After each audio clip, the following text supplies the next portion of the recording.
Ensign Darby was always a mess. He couldn't get it together, professionally or personally. And then the anomaly happened. At first, none of us knew what was going on.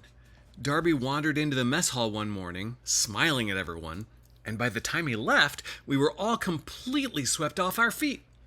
I don't know what was happening, but suddenly I'm wondering, am I into Darby? But then later on in the lab, Darby barely paid any attention to me or anyone else. It was only 20 minutes into our shift, and he'd already increased warp efficiency by 0.5%. And he was insufferable about it. Nope, definitely not into Darby. When two Darbys walked into the lounge at the same time, I felt relief wash over me. It all made sense now. Classic split. I was honestly just glad that one of them wasn't evil. Most of these splits, one of them's evil. Don't get me wrong, Genius Darby, I did hate his guts, but he was the most amazing engineer I'd ever seen. And Social Darby, I wanted to either hang out with him constantly or jump his bones.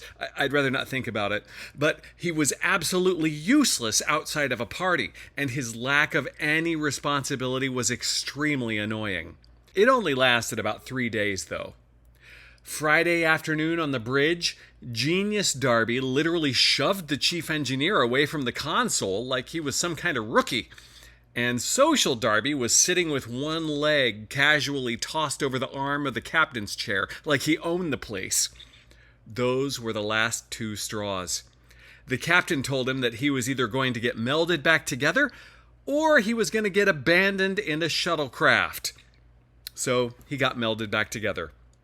But he wasn't the same after that. Darby left the ship a couple weeks later, and nobody's heard from him since.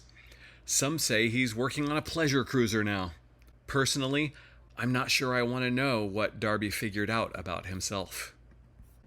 Hit the thumbs up and subscribe for more Warp Speed stories.